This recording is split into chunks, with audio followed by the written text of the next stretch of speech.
భారత ప్రభుత్వం ఏర్పాటైన తర్వాత ఎన్డీఏ భారతీయ జనతా పార్టీ నాయకత్వంలోని పార్టీలన్నీ కలిసి ఈ దేశ ప్రజలకి ఏం అవసరం ఉంది అనేటువంటి విషయంలో సుదీర్ఘంగా చర్చించిన తర్వాత ఒక బడ్జెట్ ప్రతిపాదించడం జరిగింది.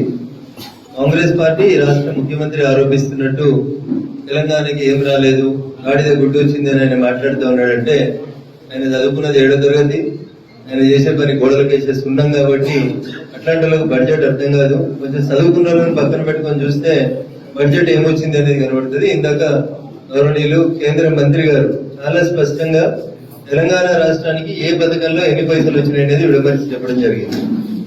నిన్న బడ్జెటెడ్ క్లాస్ అని బట్టి విక్రమార్క గారు తెలంగాణ రాష్ట్ర శాసనసభలో పెట్టిన బడ్జెట్ లో కూడా కేంద్ర ప్రభుత్వం నుంచి గ్రాంట్ ఇన్ ఎయిడ్ కింద సుమారు 26,000 కోట్ల రూపాయలు, state taxes in central share లో దాదాపు 22,000 కోట్ల రూపాయలు వస్తున్నాయని, ఇది రఘునందన్ రావు సొంత కవిత్వం కాదు. బడ్జెట్ లో బట్టి విక్రమార్క గారు రాసినటువంటి page number 4 budget and glance లో ఉంది. 2 పథకాల కిందనే సుమారు 50,000 కోట్ల రూపాయలు వస్తా ఉన్నాయి.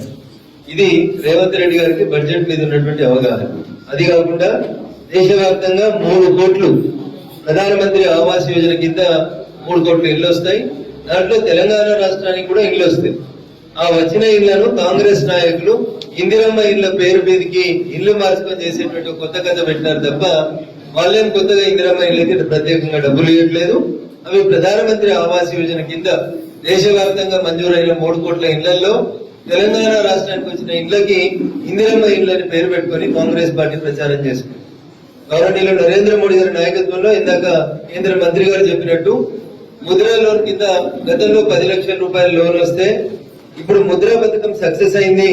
పేదింటి బిడ్డలు ముద్రా పథకాన్ని ఉపయోగించుకొని పారిశ్రామికవేత్తలుగా మారుతున్నారనేటువంటి అంశాన్ని దృష్టిలో పెట్టుకుని 10 లక్షల రూపాయల లోన్ ని 20 లక్షల రూపాయలకి ముద్రా పథకం కింద పెంచినటువంటి ప్రభుత్వం ఎన్డీఏ ప్రభుత్వం, నరేంద్ర మోడీ గారి నాయకత్వంలో పనిచేస్తున్నటువంటి ప్రభుత్వం.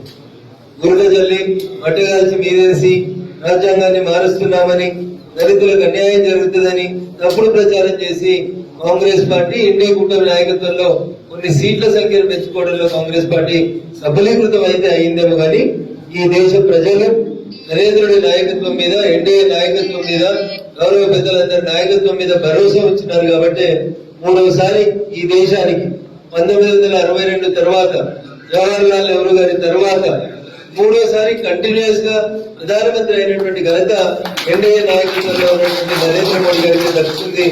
మొదటి నుంచి కూడా నరేంద్ర మోడీ గారు ప్రధానమంత్రి అయినప్పటి నుంచి రిపబ్లికన్ పార్టీ ఆఫ్ ఇండియా నేతృత్వంలో పెద్దలు రామదాస్ అత్తవాలే గారి నాయకత్వంలో వారు ఎన్డీఏ కూటమిలో భాగస్వామి ఆ రోజు నుంచి ఈ రోజు దాకా దళితుల పక్షాన, పీడితుల పక్షాన, అణగారిన వర్గాల పక్షాన వారు చేస్తున్నటువంటి పోరాటాన్ని మేము అభినందిస్తున్నాయి. ఈ రోజు అంత దూరం నుంచి ఇంత దూరం మా మెదక్ పార్లమెంట్ కి వచ్చి గతంలో 1980 में इंदिरा जी ने जीता, उसके बाद टीआरएस का लीडर केसीआर ने जीता.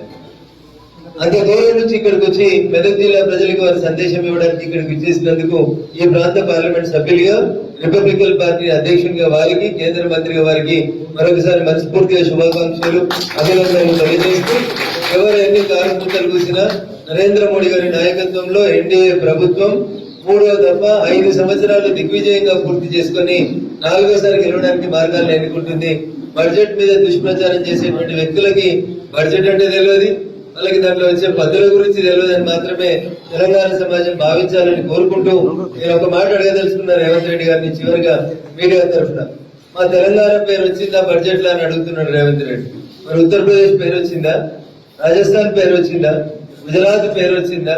పోనీ మాకు బడ్జెట్ రాయరాలేదు, నువ్వు బాగా తెలివికల్లోనివి కదా. కొడంగల్ తప్ప మరి మిగతా 118 నియోజకవర్గాలకు ఏమైనా ఇచ్చినావా? మా మెదక్ శాసనసభ మీ కాంగ్రెసే గెలిచింది కదా, మరి మెదక్ శాసనసభకి మెడికల్ కాలేజీకి 20 కోట్లు 50 కోట్లు ఇచ్చినావా? కొడంగల్కి తీసుకుపోయినావు కదా మెడికల్ కాలేజ్, మరి మా మెదక్ మెడికల్ కాలేజ్ ఏమైంది? మెదక్ కూడా కొడంగల్కి ఇచ్చినట్టు 4,600 కోట్లు ఈమని మా ఎమ్మెల్యేలు వేసి అడిగిరా అంటే కొన్ని అది లేదు. ఇది దురిస్థితి. కాబట్టి జిల్లాల పేర్లు, నియోజకవర్గాల పేరు, రాష్ట్రాల పేర్లు రావు. బడ్జెట్ అంటే అంకెల కారణి కాదు. బడ్జెట్ అంటే శరీరంలో వెంట్రుకల దగ్గర నుంచి పాదం దాకా అన్ని భాగాలు కరెక్ట్ గా ఉంటే మనిషి ఎట్లా కరెక్ట్ ఉంటాడో, దేశంలో కాశ్మీర్ నుంచి కన్యాకుమారి దాకా అన్ని రాష్ట్రాలకి సమపాలనలో సమదృష్టితో చూసేదే భారత ప్రభుత్వం బడ్జెట్. ఎక్కడ లోటుపాటు ఉంటే అక్కడ అందరినీ ఆదుకుంటాం. ఖచ్చితంగా దిస్ ఈజ్ ఫర్ అంత్యోదయ, గరీబుల కోసం పనిచేసేటువంటి పార్టీ ప్రభుత్వం ఎన్డీఏ ప్రభుత్వం. ధన్యవాదాలు. మంత్రి గారికి మరొకసారి శుభాకాంక్షలు, అభినందనలు.